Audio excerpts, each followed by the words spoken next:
Assalamualaikum warahmatullahi wabarakatuh. Alhamdulillah. Warahmatullahi wabarakatuh. Alhamdulillah. Salatu wassalamu ala Rasulillah wa ala alihi wa ashabihi wasallam, amma ba'd. Pemirsa yang insyaallah dimuliakan oleh Allah SWT, berjumpa lagi dengan saya Anin Lih di AL Dakwah Maluku, menyebarkan manfaat.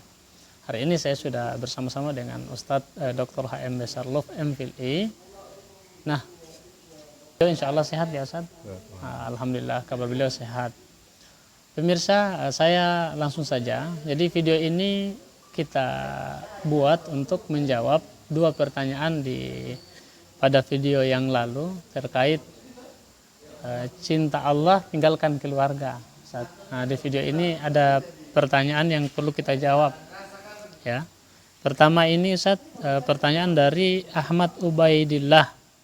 Nah, pertanyaan beliau ini Ustaz terkait katanya ada temannya meninggalkan keluarganya sebulan, terus dia memberikan uang belanjaannya hanya 400.000 kepada keluarganya, ya, untuk istrinya, itu istilahnya, untuk makan anaknya mungkin begitu. Nah, lalu teman ini tanya, apakah itu cukup 400.000 untuk tinggalkan anak, istri, keluarga 1 bulan itu untuk khuruj fisabilillah? Lalu temannya ini bilang, nanti Allah yang cukupkan. Nah, teman satunya bilang, kalau aku sih tidak sehebat itu gitu. Nah, insya Allah akan ditangkapi. Nah, kalau pertanyaan yang kedua ini Ustaz, dari Bayomirate 2166. Ini nama channelnya, saya nggak tahu nama asli beliau ini siapa, tapi dia tanya dengan nada yang bagus juga. Afwan Ustaz, teman istri saya minta cerai, karena suaminya sering khuruj keluar provinsi, bahkan ke luar negeri. Ada anak-anak yang perlu dididik, diperhatikan, dan tabungannya di saving buat khurut berikutnya. Jadi tabungannya ini dia simpan untuk keluar berikutnya lagi. Saya tidak, istrinya bilang tanggung jawab suami untuk menjauhkan diri dan keluarganya dari api neraka, bukan komunitas. Jadi istrinya ini minta agar suaminya ini mendidik istrinya dulu, nggak usah ikuti komunitas khuruj itu, begitu. Nah, bahkan keluarganya yang pertama menuntut. Keluarga yang pertama menuntut. Mohon tanggapan, jazakallah khair. Ini kira-kira menjawab dua pertanyaan ini Ustaz, karena satunya kan sampai pada posisi menceraikan, minta cerai ini kan bukan main Ustaz. Nah, kira-kira melihat pertanyaan ini kita harus memberikan jawaban. Kalau misalnya apakah juga ada di masa Rasulullah ketika sahabat Rasul itu keluar untuk berjihad atau berdakwah diutus oleh Nabi SAW, lalu istrinya minta cerai atau bagaimana gitu. Nah, barangkali demikian Ustaz, dua pertanyaan di sini. Baik, pertama-tama saya mengucapkan banyak terima kasih.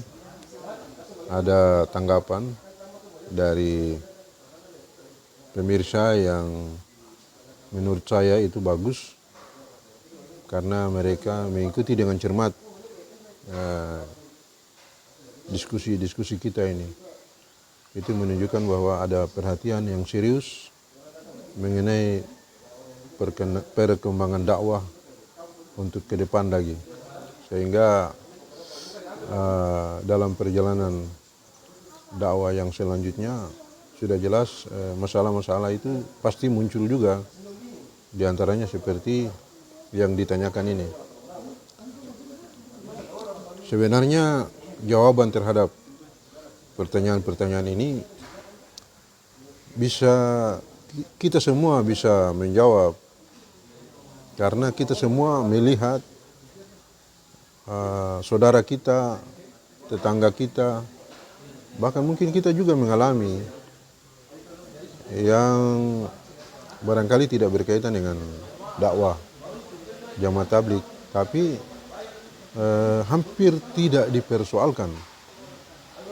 Maksud saya begini, ini dalam kehidupan hari-hari yang tidak ada kaitan dengan dakwah. Sudah jelas dalam kehidupan rumah tangga, keluarga-keluarga itu akan mengalami hal-hal yang dialami juga oleh para dai jamaah tabligh. Ada tetangga kita, ada saudara kita yang suaminya itu adalah tulang punggung ekonomi bagi keluarganya. Istrinya tidak bekerja, anak-anaknya banyak juga belum bekerja semua. Sementara pekerjaannya ya kuli bangunan. Ya. Kita sudah tahu kuli bangunan itu berapa penghasilan sehari. Sudah tentu hidup mereka karena kerjanya seringkali mungkin tidak memperhatikan kesehatan, ya sakit. Masuk rumah sakit. Bukan hanya 1-2 hari, bisa berbulan-bulan. Tulang punggung keluarga ini sakit, masuk rumah sakit. Sementara persediaan untuk kebutuhan hari-hari sudah habis. Karena penghasilan suami sangat sedikit untuk bisa dilakukan tabungan begitu. Jadi kalau suaminya sudah sakit, ya sudah, tidak ada lagi pemasukan dari yang lain. Bagaimana kira-kira? Apakah istrinya minta cerai? Atau mati semua? Karena tidak ada lagi pasokan ekonomi buat keluarga karena suami atau bapak sudah masuk rumah sakit dalam jangka waktu sampai berbulan-bulan. Istri mati, anak mati? Saya kira tidak. Kehidupan mereka berjalan terus. Tapi tidak dipersoalkan. Nah, ada lagi yang karena kasus-kasus hukum, suami masuk penjara. Nah itu penjara kan lebih lama lagi tuh. Sampai bertahun-tahun. Kalau tadi keluarga pertama ya cuma beberapa bulan di rumah sakit. Ini masuk penjara. Tidak ada simpanan uang di rumah. Suami masuk penjara habis juga. Apakah mati semua istri? Anak mati, istri mati? Tidak juga. Bahkan kadangkala itu istrinya itu bawa makanan ke suaminya di penjara.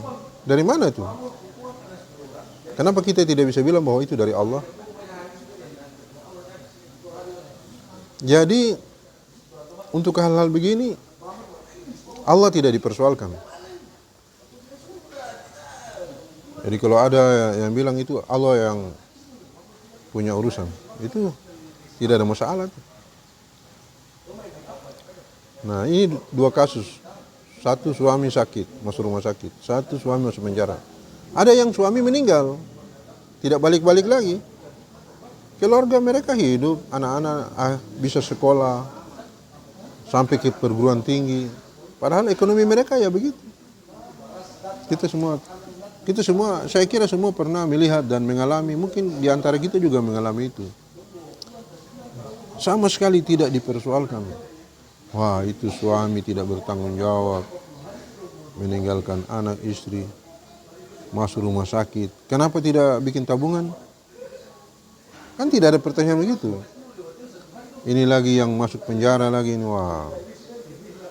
Jadi apa yang terjadi di masyarakat?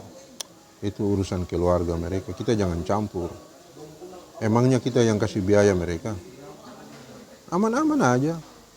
Tapi begitu ini masalah yang berkaitan dengan dakwah dan tabligh, dia jadi viral, diviralkan, dibahas di mana-mana, di pertemuan ibu-ibu. Akhirnya secara tidak sadar sikap-sikap seperti ini menghalangi dakwah, menghambat perkembangan dakwah dan menghambat turunnya hidayah. Jadi seperti pada video yang lalu saya sudah menjelaskan bahwa tanggung jawab seorang bapak atau suami kepada keluarga itu 4 nafkah yang wajib ditunaikan. Yang pertama, nafkah menanamkan iman dan yakin kepada keluarganya, kepada anak istrinya. Yang kedua, nafkah memberi ilmu kepada anak istrinya, kepada keluarganya. Yang ketiga, nafkah dalam bentuk sandang dan pangan, pakaian, makanan, perumahan, biaya sekolah, biaya keperluan anak-anak yang lain, istrinya, pakaiannya.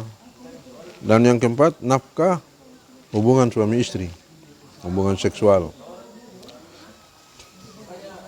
Nafkah yang kedua, ketiga, dan keempat itu baru bisa dilakukan secara langsung oleh suami ketika suami berada di dalam rumah.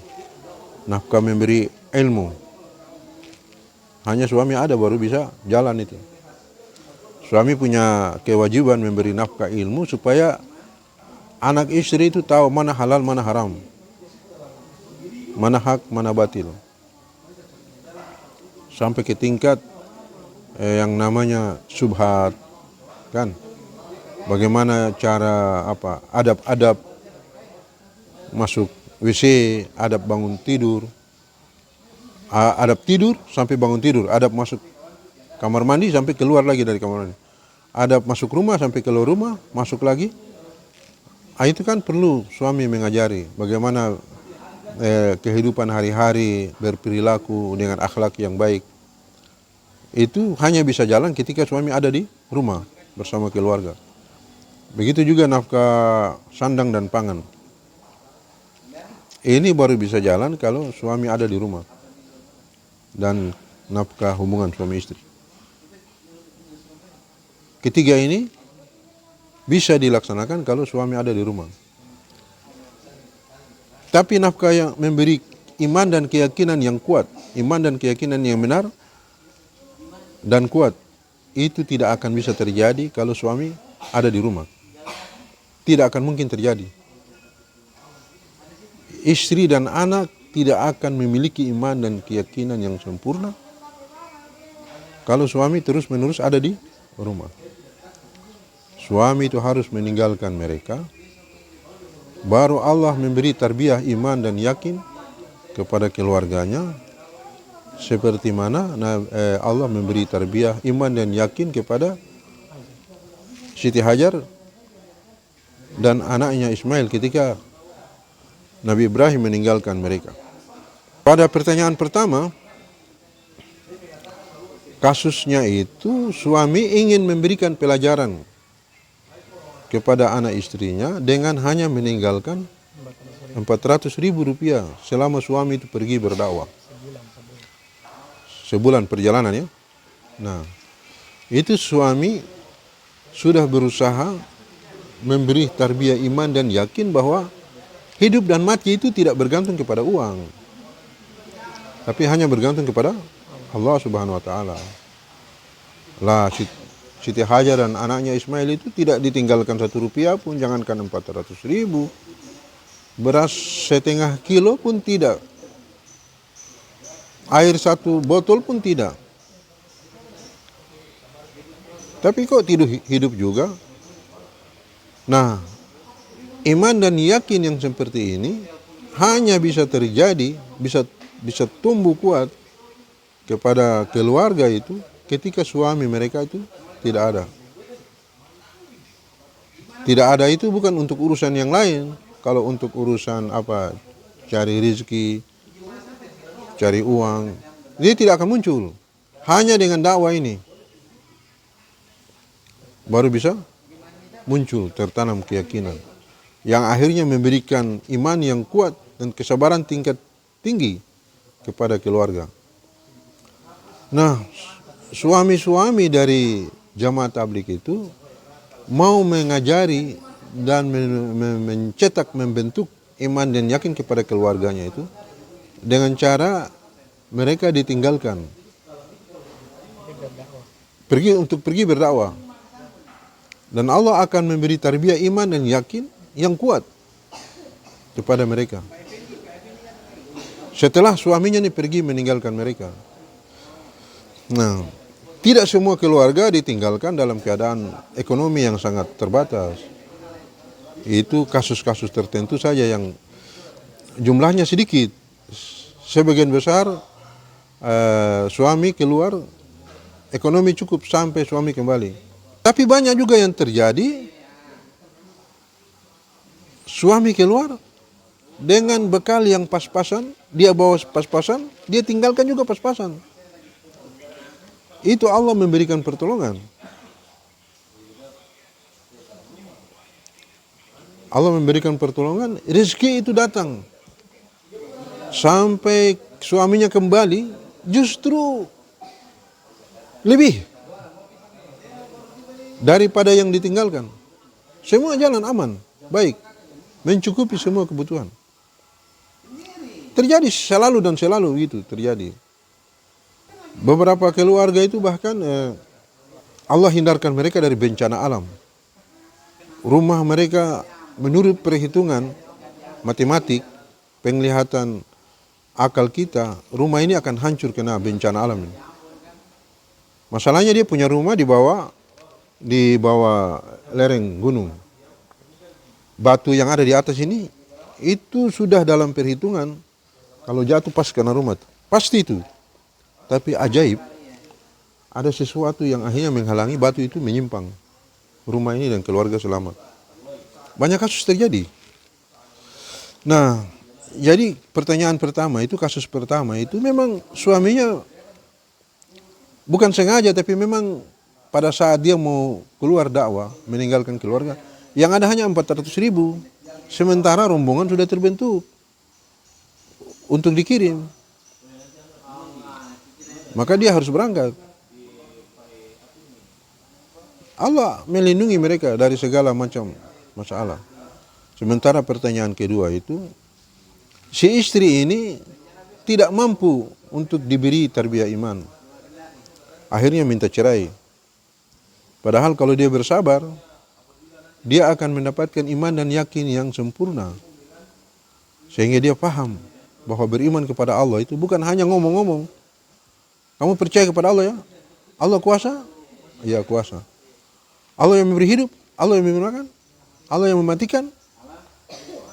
Ya percaya. Kalau percaya ya silahkan ditinggalkan, siap. Nah, jadi kita ini kan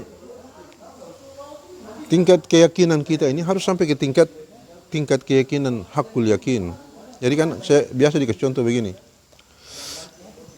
Ada kabar, kita dapat informasi bahwa akan diadakan suatu pertunjukan oleh seorang jago panah.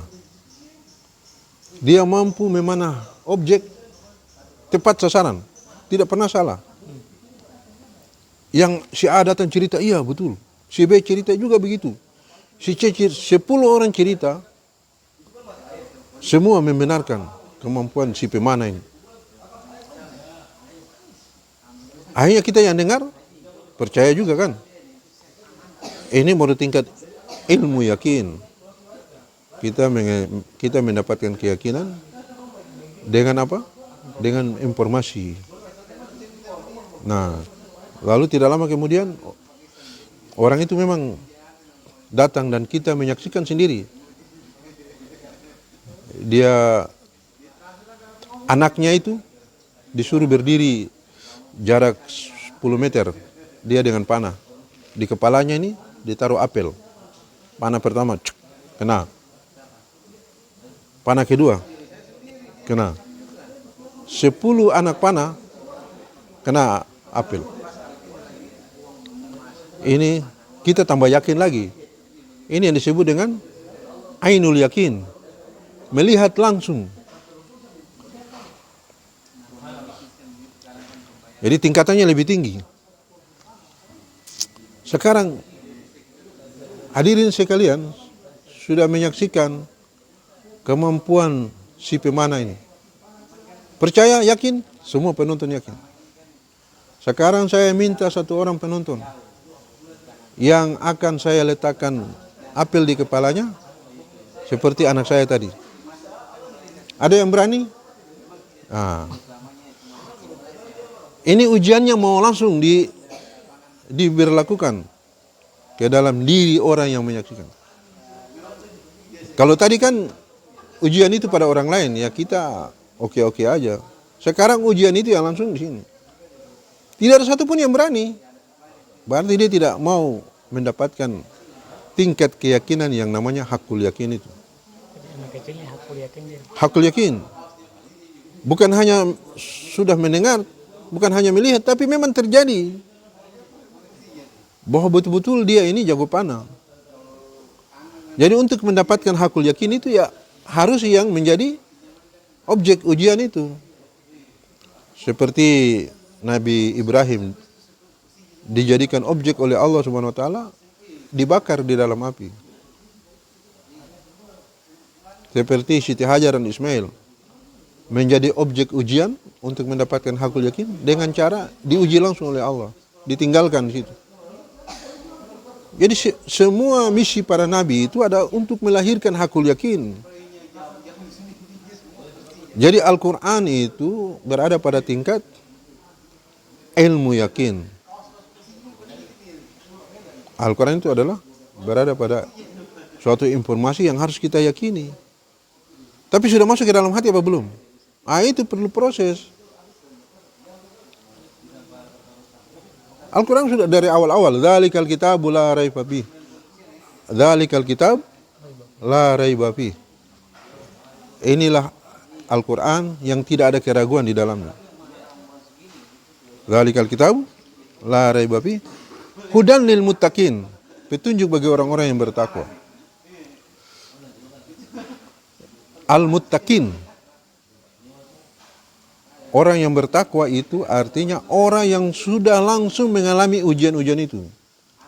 Dzalikal kitab la raiba fih hudan lil muttaqin. Alladzina yu'minuna bil, orang muttaqin itu apa?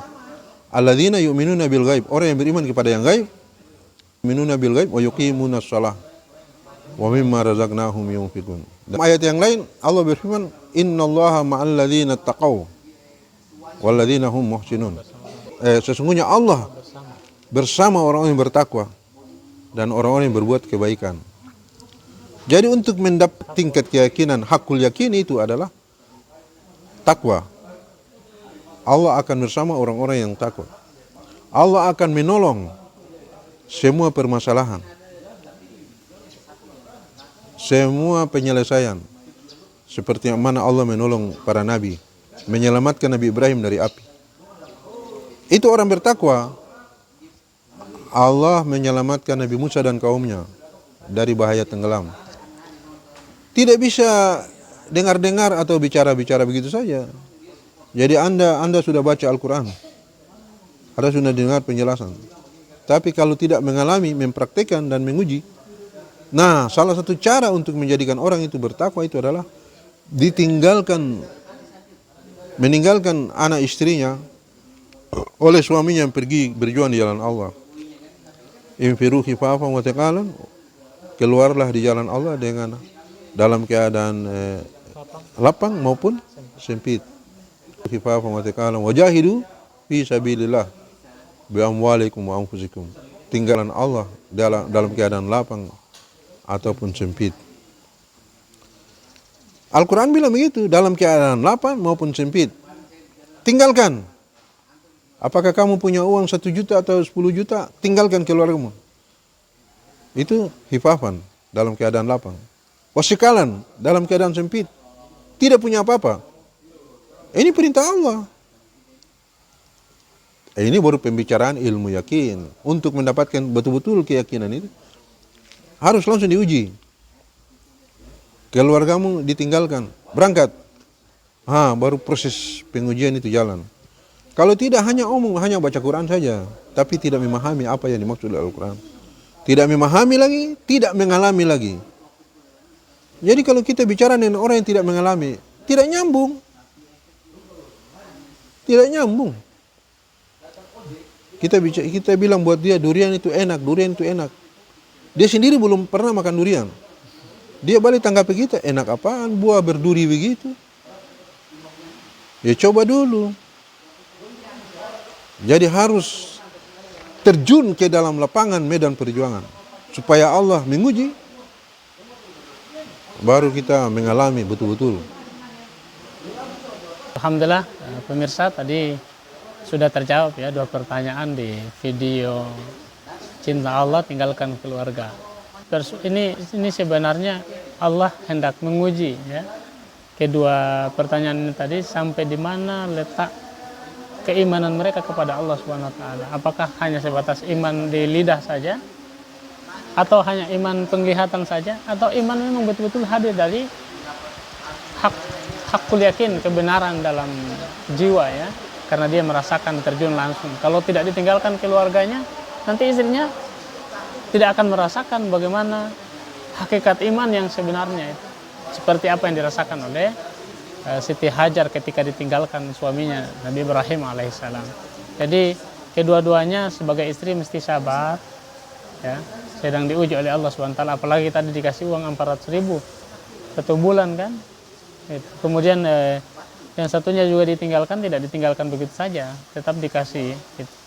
Ya, kita tidak tahu lebih jauh kira-kira apakah dia tidak dikasih, dikunci, di save tabungannya, di save secara full, atau di save tapi dikasih juga sebagian. Jadi ini ujian iman yang Allah akan melihat seberapa kualitas iman kita. Dan memang di dalam Quran itu saya tambahkan sedikit, ahasiban nasu ayyutraku ayyaqulu amanna wa hum la yuftanun. Nah itu. Engkau mengatakan sudah beriman kepada Allah lalu engkau tidak diuji. Allah akan uji seberapa besar iman kita kepada Allah Subhanahu wa taala. Nah, pada video-video yang lalu itu sudah dijelaskan bahwa ada 8 kriteria orang mencintai Allah Subhanahu wa taala. Salah satunya dia harus tinggalkan keluarganya untuk Allah Subhanahu wa taala. Nah, ini bisa disaksikan pada video berikutnya. Jadi pemirsa yang insyaallah dimuliakan oleh Allah Subhanahu wa taala, video-video yang kami sebarkan ini akan bisa dipahami jika pemirsa menyaksikan secara full dari video awal hingga video-video berikutnya. Itu akan bisa dipahami. Demikian mungkin jawaban dari Ustadz mengenai 2 pertanyaan tentang seperti yang saya sudah bacakan tadi. Mudah-mudahan ini menjadi pelajaran penting bagi kita sehingga tidak melihat sebelah tentang dakwah Jamaah Tabligh, sehingga seakan-akan kita menilai Jamaah Tabligh buruk, padahal sebenarnya personalnya itu yang buruk, bukan Jamaah Tablighnya. Jamaah Tabligh mengajarkan juga ada kriteria. Nah, di video-video berikutnya itu bisa disaksikan. Terima kasih pemirsa, terima kasih Ustaz sudah menjawab, dan mungkin ini ya melonggarkan hati saya karena jawaban ini sudah disampaikan ya. Pertanyaan ini sudah dijawab insyaallah. Terima kasih pemirsa sudah menonton, terutama yang bertanya harus disaksikan secara full. Wallahu alam shawab. Saya ucapkan undur diri. Assalamualaikum warahmatullahi wabarakatuh. Waalaikumsalam warahmatullahi wabarakatuh.